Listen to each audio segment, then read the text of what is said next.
ఎట్టకేలకు హైదరాబాద్ కోఠి ఆసుపత్రిలో అదృశ్యమైన చిన్నారి కథ సుఖాంతమైంది.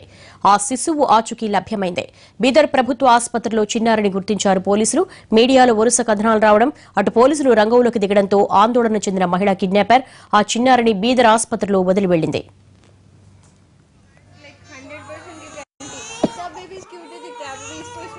పసికందు తల్లిదండ్రుల ఫిర్యాదుతో సీన్లోకి ఎంటరైన పోలీసులు దర్యాప్తు చేపట్టారు. ముందుగా ఆసుపత్రిలో ఉన్న సీసీ ఫుటేజ్ను పరిశీలించారు. శిశువును నీలం రంగు చీర కట్టుకున్న మహిళ తీసుకెళ్తున్నట్లుగా గుర్తించారు.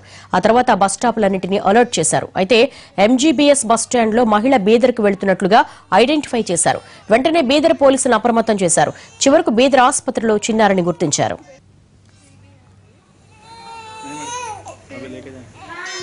నిన్న తమ చిన్నారి అదృశ్యం కావడంతో ఆ తల్లిదండ్రులు తీవ్రంగా బాధపడ్డారు. తమ చిన్నారిని మళ్లీ చూస్తామో లేదో అని ఆవేదన చెందారు. 1.5 రోజుల్లో ఆ చిన్నారి బీదర్లో దొరకడంతో ఆ తల్లిదండ్రుల ఆనందానికి అవధుల్లేవు. బిడ్డ జాడ తెలియడంతో ఉబ్బి తబ్బిబ్బవుతున్నారు.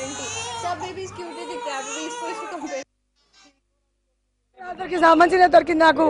Happy happy sir. నమస్కారం సార్. హ్యాపీనే మీ వాళ్ళనే మా పాప దొరికి సార్. మంచి సంతోషమైంది సార్. ఇప్పుడు అది బీదర్ వెళ్తున్నాం సార్.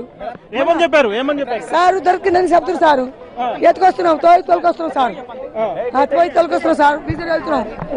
బీదర్ పోయి పాప అంటే పాపను వేరే ఆమె తీసుకెళ్తున్నప్పుడు మీరు అందరూ ఏం చేశారు? మేము లేవు సార్. ఆయన అన్నాన్ని పోయింది మా అభిప్రాయాలు. అన్నాన్ని పోయే మేము పోతే తెలుస్తుంది సార్. ఆరోగ్యం ఉండేది ఏముండేది తెలుస్తుంది సార్కి, పోలీసు వాళ్ళకు, మహిళా మండలానికి అందరికి సహకారం. మా పాప మాకు దొరికింది. అందరు సాయం చేసిరు.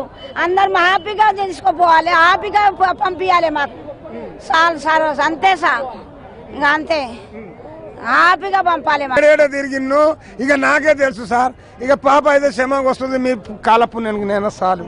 అంటే పోలీసు వాళ్ళ మీదనే భారం వేసినా మీరు కూడా ఏమైనా ప్రయత్నం చేశారా? పోలీసు వాళ్ళ మీద భారం కాదు, పోలీసు వాళ్ళ మీద భారం ఉన్నది. మీ టీవీ వాళ్ళకు, మీ వీడియోల మీద అందరికీ నా ధన్యవాదాలు అంటున్నా సార్. సంతోషం. మీరందరు బాధపడతారు.